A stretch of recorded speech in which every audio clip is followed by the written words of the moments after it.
What's going on, everybody? We're back with another deck tech, this time featuring Indoraptor, the perfect hybrid. He is a one colorless, a black or green, and then a red 3-drop creature for 3/1. His first ability says Bloodlust X. This creature enters with X +1/+1 counters on it, where X is the damage dealt to your opponent this turn. So all the damage done to your opponent throughout the entire turn when you cast him and he resolves, that's what it looks at, and that's how many counters it puts on. So that's going to be very important for this build. Second ability, Menace. I mean, 2 creatures to block him, fine. This last ability, Enrage. Excuse me. Whenever an Indoraptor is dealt damage, choose an opponent at random. So just roll a die, something.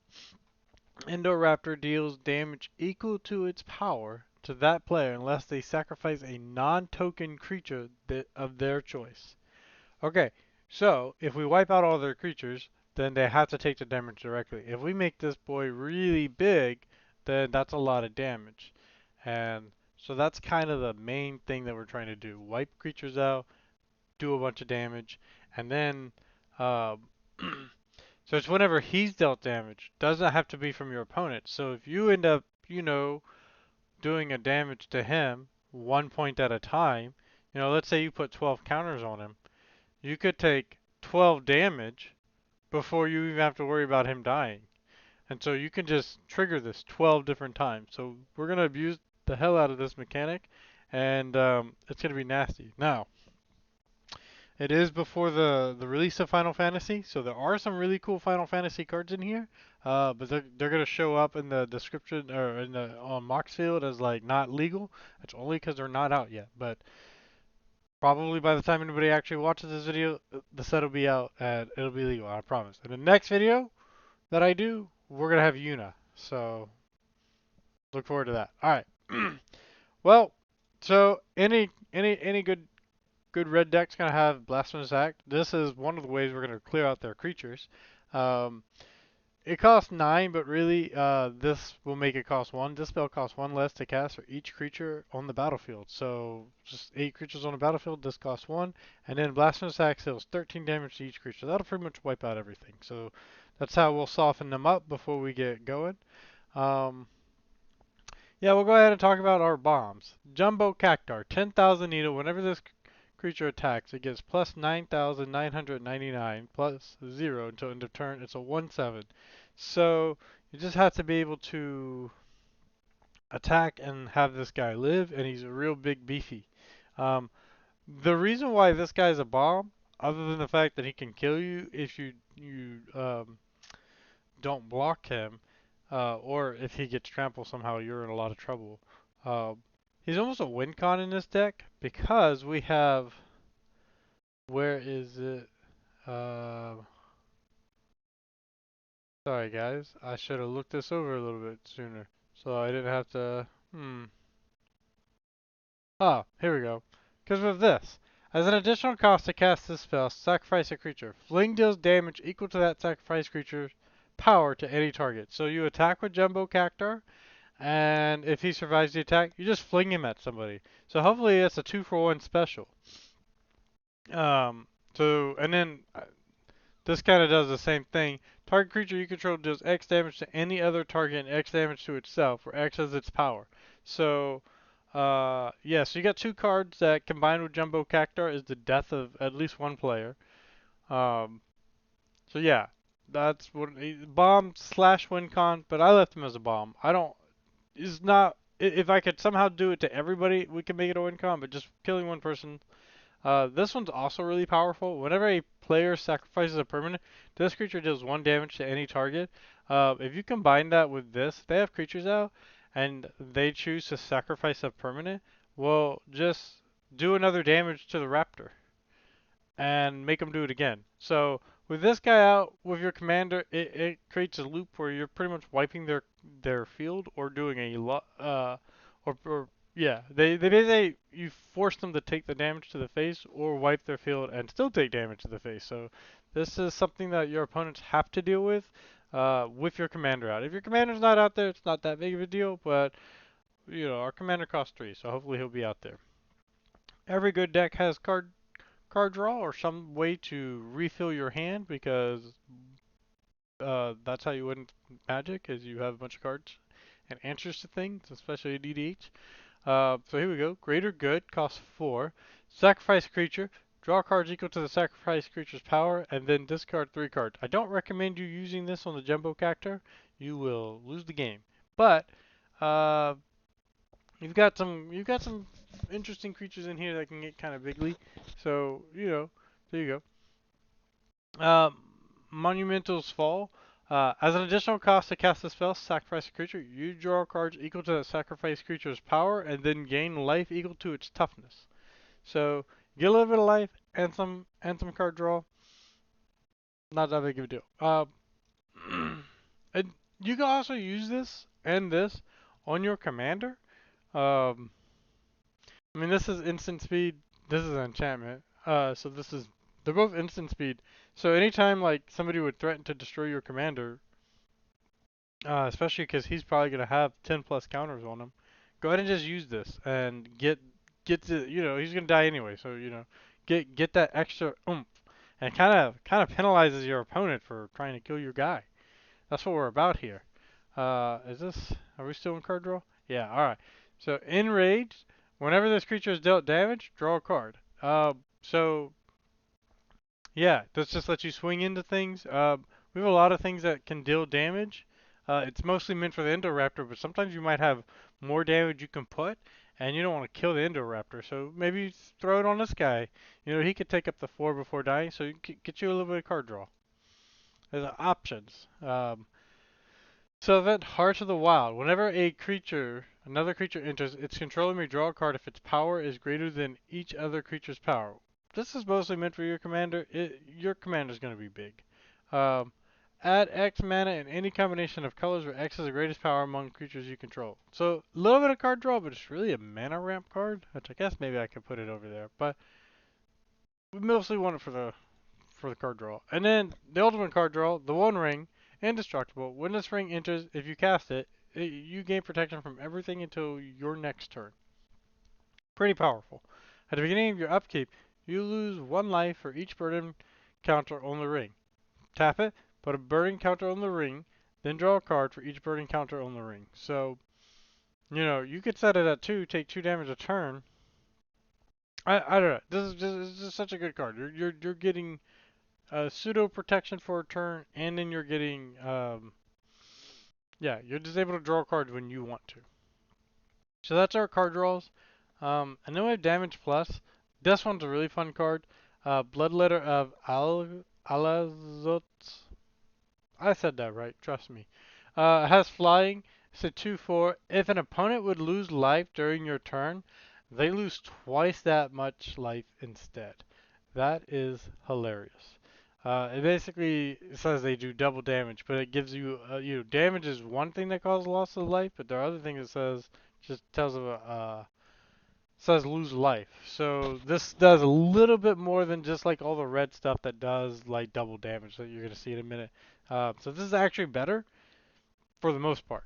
Um, yeah, so then we have the big kahuna, Fiery Emancipation. If a source you control would deal damage to a permanent or player, it deals triple that damage to a permanent or player instead. So yeah, that gets, you know, just do 30,000 damage to somebody. No big deal. And these stack, right? So if you did like, 10 points of damage with Fiery Emancipation, well, that makes it 30 damage, but then the Bloodletter is going to double that. So that's going to be 60. So you can see how these are very scary together. You have these out, you are the threat, and they are coming after you. They will take you down.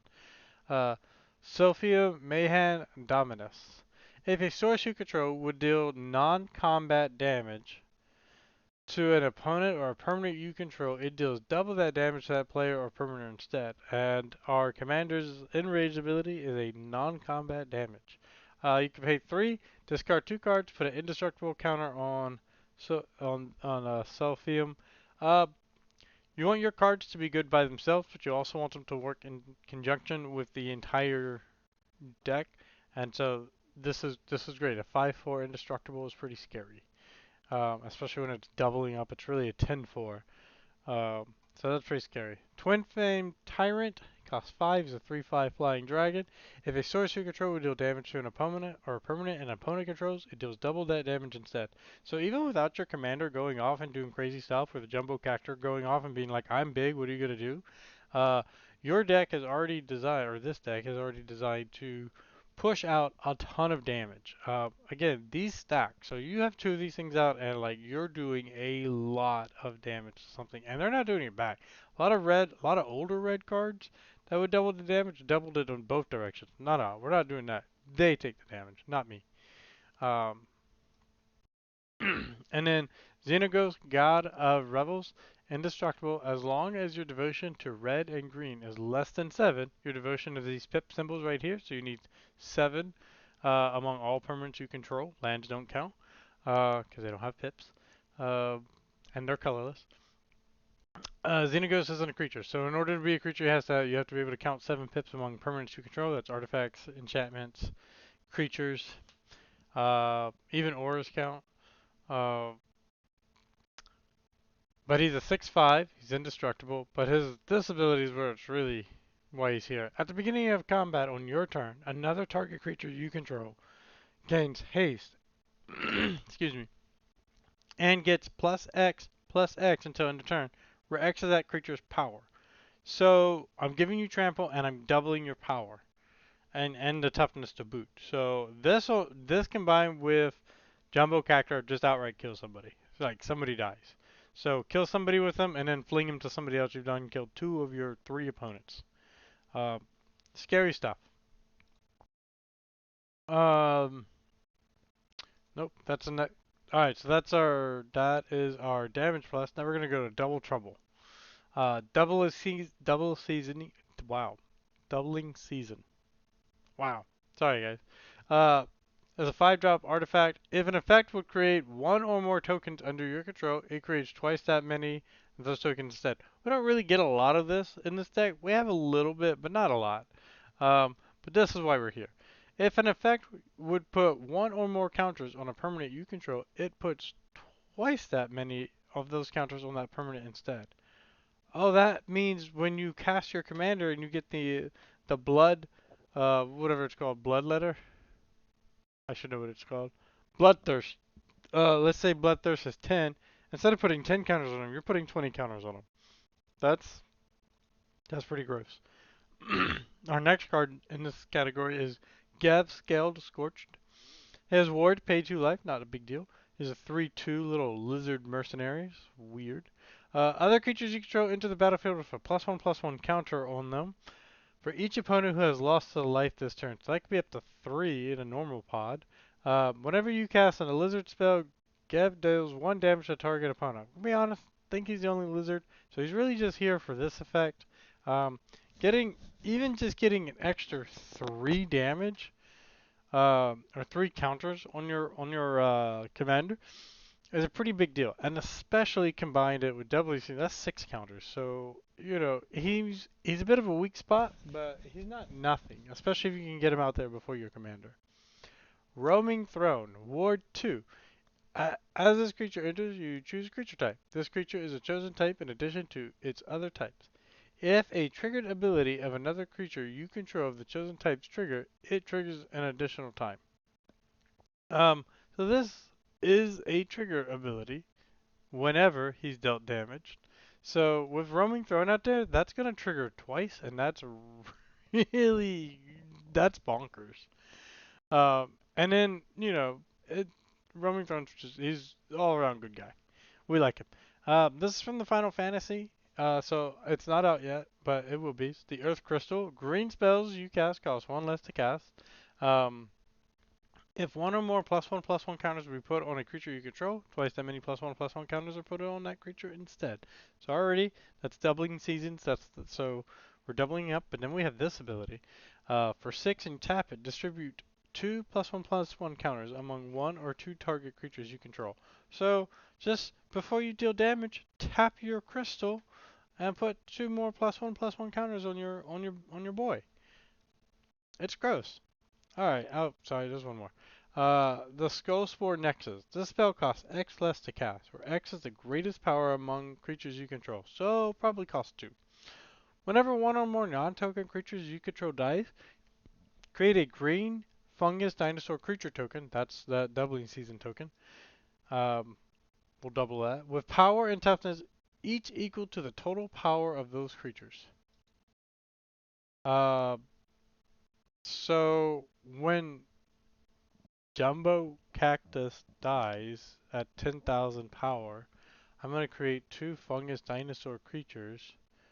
So I'm going to create 1, but if I doubling season out, I'm going to create 2 that each have 10,000 power and toughness. Okay, yeah, I'll take that. Yeah, yeah, we'll take that. Jumbo Cactus is like a side hustler in this deck, where you want to get him out there, and he's definitely going to be a problem for people to deal with. You might not actually get to utilize him very much because he's probably going to be a kill on sight, but at least they're killing that and not your commander, so they have to make a trade somewhere. And then you can pay 2 and tap him, double target creature's power until end of turn. That is pretty good. Um, yeah. And then, especially because this says the damage is the power that he has, not the counters he has. So when you're doubling that, you're just making it bad for them. We've already talked about, we call them firebombing because they're just one-shot effects that are just hitting one target. Um, let's talk about our grenades. Grenades for me are things that hit everybody. Um, this is you're gonna want to cast one of these grenades category cards and then cast your commander. Uh, so for instance, Atarka's Command. Choose 2. Opponents can't gain life this turn. Atarka's Command deals 3 damage to each opponent. You may put a land card from your hand onto the battlefield. Creatures you control get a +1/+1 and gain reach until end of turn. Now, when you use this ability right here, you're doing 3 damage to all your opponents, assuming you have 3 opponents. That's 12 damage for those of y'all can't math. And that means the Indoraptor comes down with 12 +1/+1 counters on it. And that's assuming we don't have any of our other stuff that like increases that number or whatever. Let's just talk about just this and the commander. So throwing each of the cards in this category are going to do damage to all your opponents or to all their creatures. But uh, you want to cast one of these cards off, then cast the commander. Um, and you can do more stuff. So like you could cast the Tarkar's Command and Bolt Wave and get 24 counters on it. This can get really ridiculous depending on how much mana you have and how just what you got. Bolt Wave deals 3 damage to each opponent. Pretty simple. Boom. Just thank you for giving my commander some counters. Chandra's Ignition. Target creature you control deals damage equal to power to each other creature and each opponent. This with the Jumbo Cactor after he attacks, this that kills everybody. Sorry, that kills all of your opponents. So this is definitely a combo win con uh, for that. You just have to attack and survive with the Jumbo Cactor. But otherwise, do a lot of damage and just cast your commander and just roll with the tune of the deck. The Jumbo Cactor is like the undertone. That's like a sneak win if you can get it.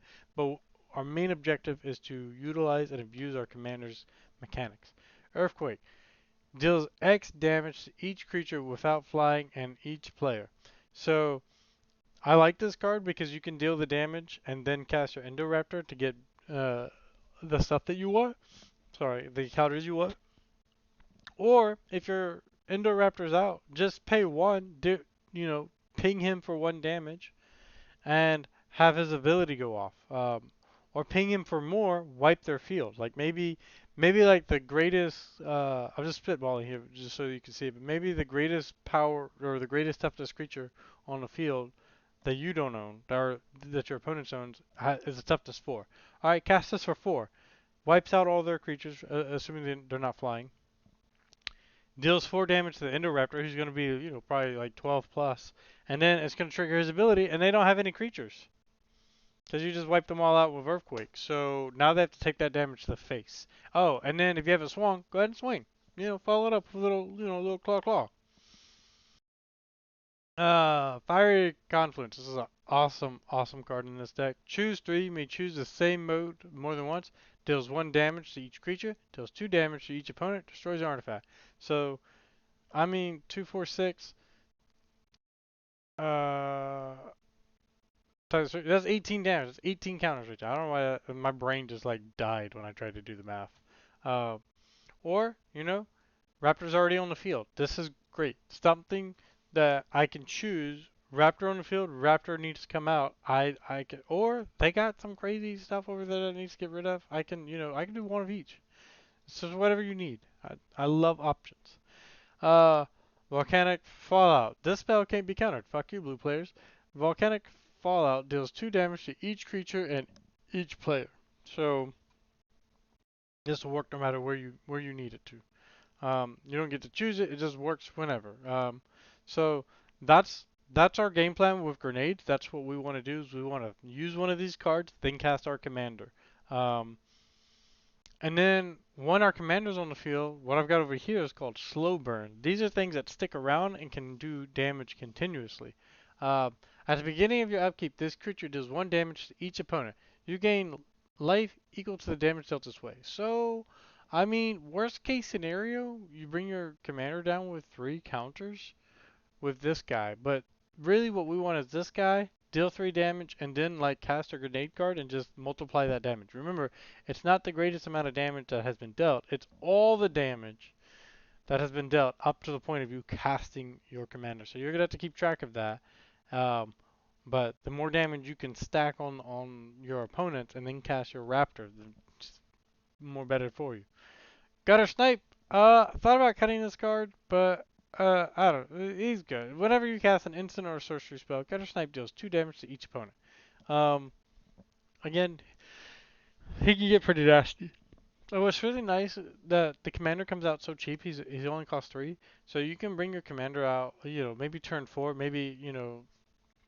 Maybe do a bolt wave and cast your commander like turn 4, do some shenanigans while he's out and they're having to deal with this. Go ahead and start setting these guys up, okay? Set this stuff up for when he dies and you have to recast him because he's gonna die. You're gonna recast him, but now, you know, after he dies, you set up your field a little bit. Now you can really put out some damage and bring him down as the big nasty he's trying to be.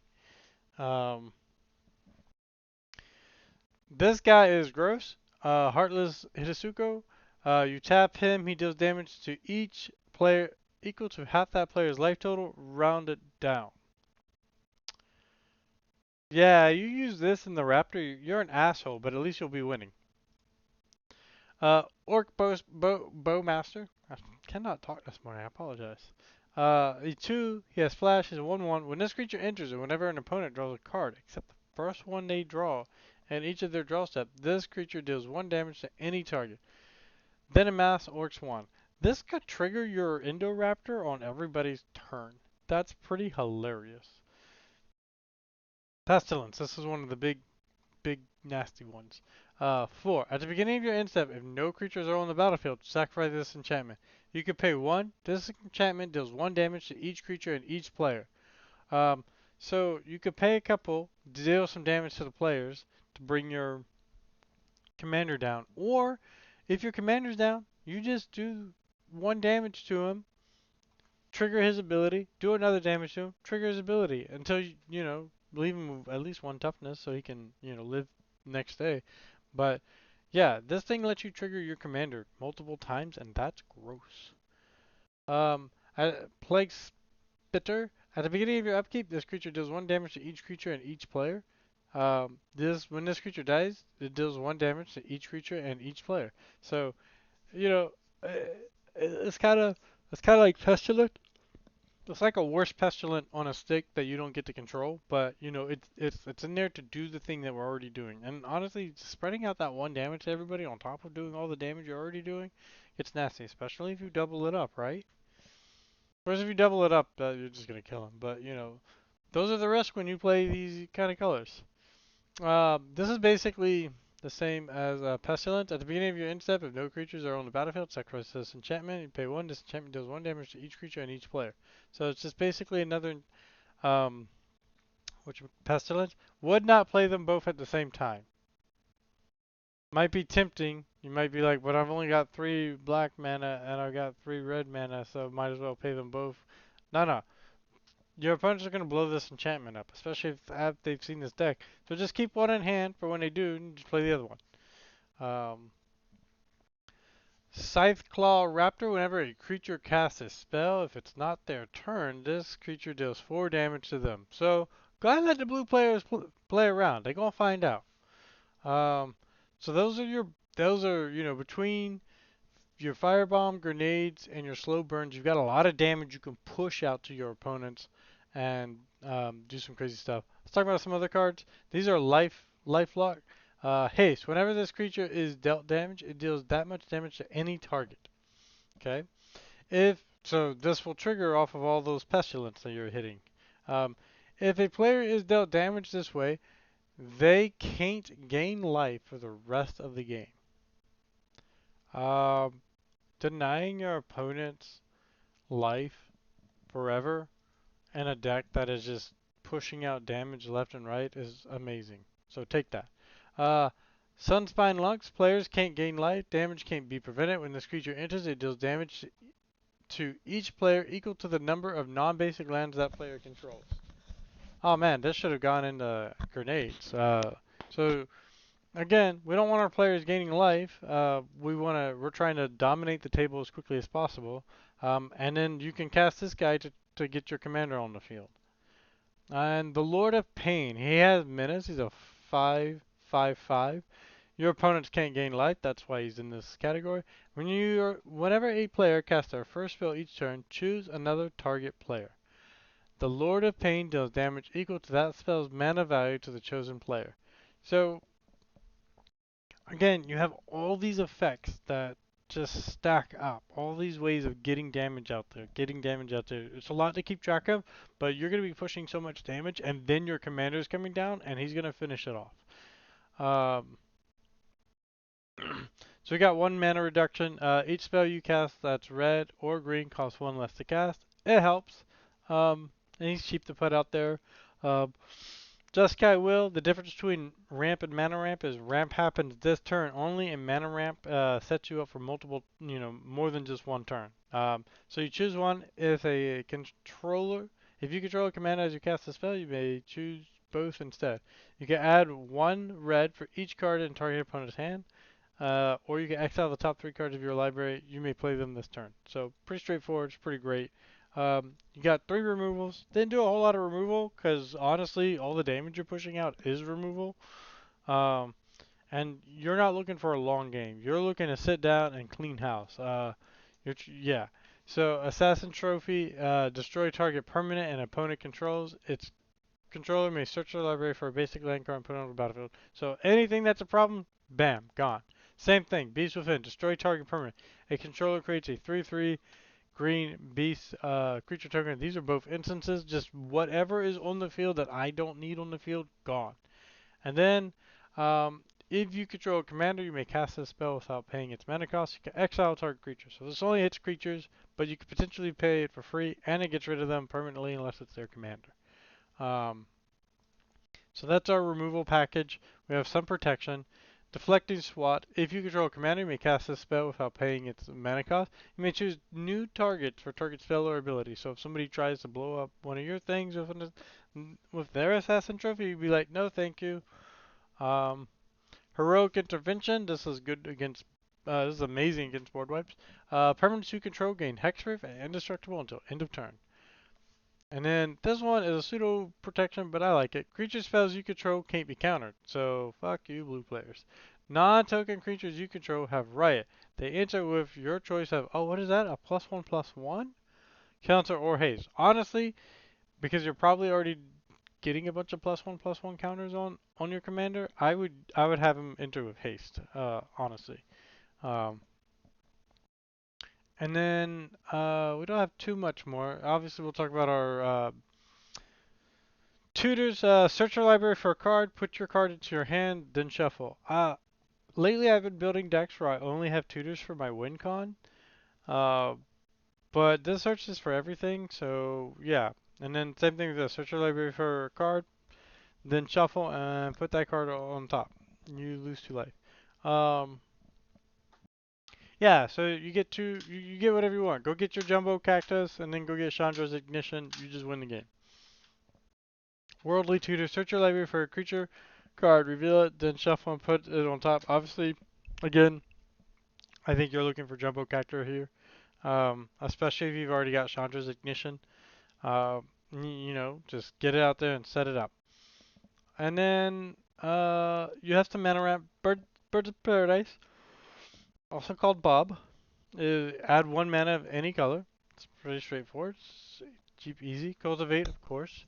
Search your library for up to 2 basic land cards. Reveal those cards and put one of them onto the battlefield tapped and the other into your hand. Then shuffle. Delightful Halfling. Honestly, my friend asked me to build this deck, and he's a huge Lord of the Rings fan, so that's probably like 97% the reason why this card's in here. But it does add 1, so it's kind of a weird mana dork. And then add 1 mana of any color. Spend this mana only to cast a legendary spell, and that spell can't be countered. But this part right here is super good. Um, you know, I don't counter my stuff. Don't touch my stuff. Um, Ignoble Hierarchy, he has Exalted, which is whenever a creature you control attacks alone, this creature gets a +1/+1 until end of turn. This is not a counter, but it will still count as being powered for your commander's effect. So swing with your commander and then get nasty. And then he can tap for any of the colors that you need in your deck. Um, this is a fun one. Ranging Raptor is Enrage. Whenever this creature is dealt damage, you may search your library for a basic land card, put it onto the battlefield tap, and then shuffle. Really good with Pestilence. Or, you know, by now you've seen that you can do a lot of damage to yourself if you need to be. And then Zurotai Druid. He adds 1 green, and then whenever you tap this creature for mana, it deals 1 damage to each opponent. Oh look, that's helpful. So that's your mana ramp package, you know. That's pretty much everything but the lands. Yeah, and we'll just go through them real quick. Most of these lands are pretty much in all of my decks. I'm pretty streamlined and linear when it comes to my lands, unless there's something super specific. Um, so yeah, this will be pretty three color decks. They're a little tough for me to build. I haven't built a whole lot of them with access to this much land, so I try to make sure I have at least one basic land in there. Uh, yeah, but yeah, I guess that's all I should say about that. So Ancient Tomb, it deals 2 damage to you, but you get 2 colorless. Right off the bat, that's amazing. It's a fetch land. You sacrifice it, search for a land, search your library for a mountain or plains card. It just has to have mountain or plains in the text line. This just right here where it says land, it'll have a dash, and it'll say mountain, plain, or just one of the two or both. So it can fetch for anything that has that in the tap line. I'm running as many fetch lands in here as I can. I think that's 9. It is. Um, Badlands is one of the dual lands. See how swamp mountain. So anything that can fetch for a swamp or a mountain can get this. That doesn't have to be these 2 colors. So like this is mountain or plains. This is not mountain and plains, but it can still fetch this because it's a mountain. So we got Badlands, original dual lands. Um, this is a shockland. It has Swamp Mountain, so you can fetch this with the fetch land. As this land enters, you may pay 2 life. If you don't, untap it. Another fetch land. This is, use this for land if you have to, but you can also use this to activate its ability. You can destroy target artifact, enchantment, or non-basic land an opponent controls. That player may search their library for a land card with a basic land type, put it onto the battlefield, then shuffle. This ability costs 1 less to activate for each legendary creature you control. So, could be useful. Cavern of Souls, make your commander and all your other dinosaurs uncounterable. City of Brass, whenever this land becomes tapped, it deals 1 damage to you. Not a big deal. You can get whatever mana you need. Command Tower, how to use Jurassic Park, and that's the better side, in my opinion. 1 mana of any color. Exotic Orchard, add 1 mana of any color that a land an opponent controls could produce. Probably going to help you. Forest, of course we have to use the Jurassic Park ones. Guileless Cradle, adds 1 green for each creature you control. Can get out of hand. Gemstone Caverns, if this card is in your opening hand and you're not the starting player, you may begin the game with Gemstone Cavern on the battlefield with a luck counter on it. If you do, exile a card from your hand. Um, uh, and then if so, I've and then you can tap it to add a waste. If Gemstone Caverns has a luck counter on it, instead add 1 mana of any color. So it's just an early. It's just a Oh, I have it in my opening hand. I didn't go first. Oh, guess what? I get to play a land for free when it's not my turn, and it's basically a command tower. You do have to pitch a card, but I mean, compared to with being able to, yeah, it's too good of a start. Castle Wolf Rung. Target creature gets +X and gains trample until end of turn. Give your Jumbo Cactar trample and kill someone. Lindblom, Industrial Regency. This land enters tap. For red, what we really want is the Mage Siege here. Create a 0/1 black wizard creature token with whenever you cast a non-creature spell, this token deals 1 damage to each opponent. You know, a little bit of damage. Get it out there. This is a battle land. This land enters tap unless you have 2 or more opponents, which you probably will, and casts for 2 colors. One of 2 colors. Mana Confluence is basically City of Brass. Another fetch land. Excuse me. Alright. I don't usually play lands that enter tap with and have to enter tap, but this is an exception. Um, it adds 1 black, no big deal. But for 3 and a black, you can tap it and put a shadow counter on target creature for as long as that creature has a shadow counter on it. It's a wraith in addition to its other types. A creature with shadow can block or be blocked only uh, can be can block or be blocked by only creatures with shadow. So basically what it says is for 4 mana, you make one of your creatures basically unblockable forever. I've already checked the rules on this. This does make the creature have shadow.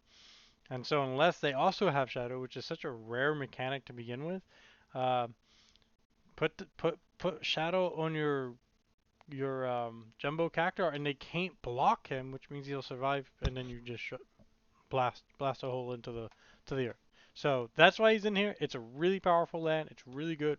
Definitely recommend it for this deck. Another fetch land. Mountain.